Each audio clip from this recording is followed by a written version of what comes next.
Bien sûr, de crypto, les infos crypto pour ceux qui n'ont pas le temps. La foudre est passée avec notre ami Jérôme Powell hier, mais on est toujours sous tension. On va bien évidemment parler de ça ce matin et on va regarder bien évidemment ce qui peut se passer après pour BTC et toutes les cryptos. C'est parti avec un BTC à 29 461 dollars. On prend un petit 1%. Ethereum 1,2% ce matin. On est à 1880 dollars. XRP et BNB qui poussent 1,6 et 1,7% avec XRP qui est toujours en tête avec à peu près 500 millions de capitalisation supplémentaire. On a ADA qui pousse un petit 3,2, Missile Sol qui est très en forme ce matin, qui nous pousse un joli 7%, c'est la perf de ce top 10. Il y a eu une news, si je dis pas de bêtises, où veulent rajouter sur le wallet Missile Sol les NFT Ethereum à vérifier les gars, mais il me semble que c'est la news que j'ai vu passer. Matic et BCH qui poussent quasiment 4%, Ton qui retrace de 4,6%, et on a XLM toujours en forme celui-là, on est à 11,3% ce matin, et j'avais pas vu mon petit link qui pousse 7,2%. C'est parti les gars, on va commencer tout d'abord avec tout ce qui s'est passé hier. Alors, je t'ai partagé pas mal d'infos du côté de Twitter. Donc Jérôme Powell, qu'est-ce qu'il nous a dit celui-là? Tout simplement, il nous a dit ce qui était prévu. Donc une augmentation des taux d'intérêt de 0,25 points, ce qui les amène à 5,5%. Pas de surprise, on est à 98%. C'était ce qui était prévu, même 99%.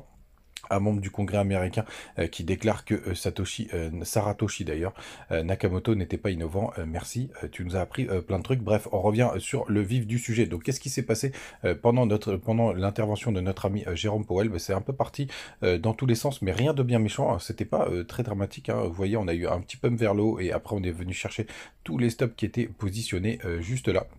On a venu toucher les 29 666 dollars. Et qu'est-ce que c'est ces 29 666 dollars, les gars? Regardez comme c'est chirurgical. C'est le bas de la trendline, le bas du range. Donc pour l'instant, on est venu taper le haut du range, enfin le haut de la structure basse du range. On va passer en daily. Donc là, vous avez le gros range depuis le début d'année.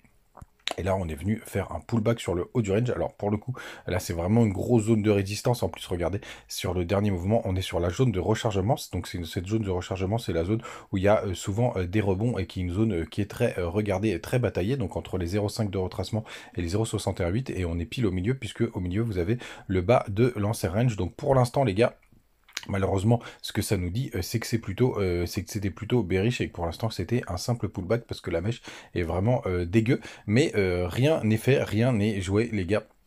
Bien évidemment, puisque il y a pas mal d'autres petites news de liquidité qui arrivent. Donc notamment, vous avez la clôture des options. Donc c'est ce vendredi, on sera le 28 juillet. Il y a plus d'1 milliard de dollars en clôture, on le voit juste ici, 1,3 milliard, et vous avez un max pain qui est aux 29 000 dollars, donc c'est la zone où il faudrait atterrir tout simplement pour que les puts et les calls, c'est-à-dire ceux qui parient à la hausse et ceux qui parient à la baisse, soient les plus grands perdants tout simplement.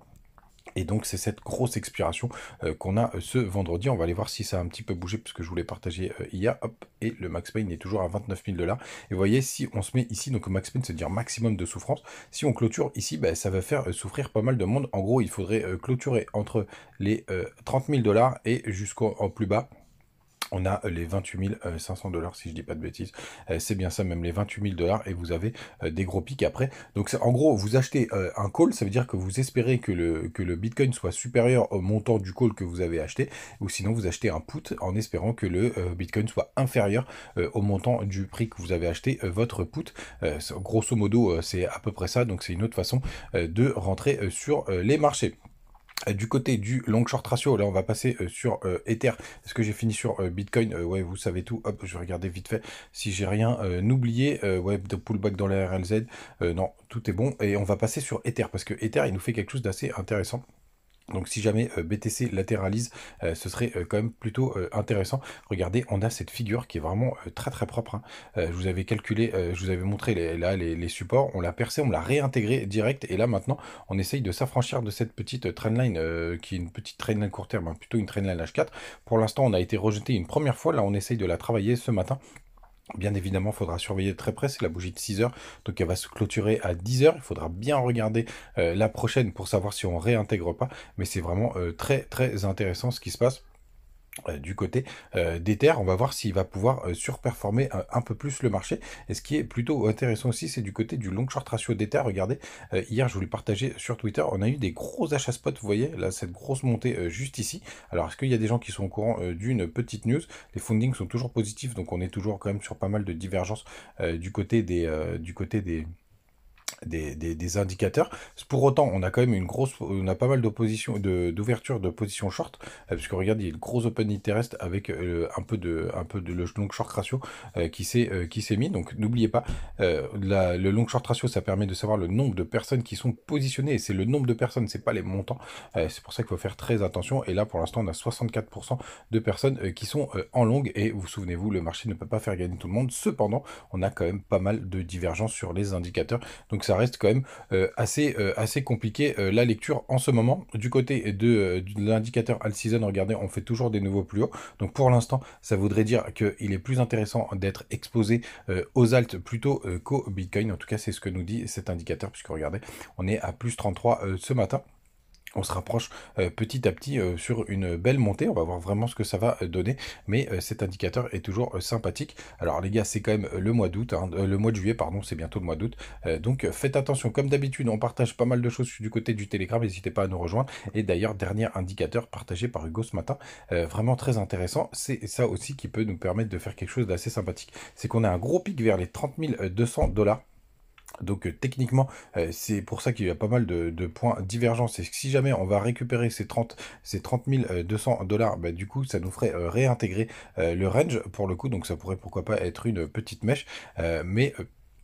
Mais grande méfiance, parce que pour le coup ça nous ferait quand même ça nous ferait quelque chose d'assez bizarre, puisque ça nous ferait réintégrer le range au bout d'un certain moment. C'est pas du tout ce qu'il y a dans la charte, mais c'est vrai qu'il y a quand même pas mal de liquidités, hein, sous toute cette zone là, au-dessus des 30 400 $. Ce serait plutôt intéressant d'aller les chercher, parce qu'il y a moins de choses en bas. Mais les gars, faites vraiment attention, c'est un peu le bordel en ce moment. Passez une très très bonne journée, on se retrouve comme d'habitude ce soir avec une petite news, et puis ciao.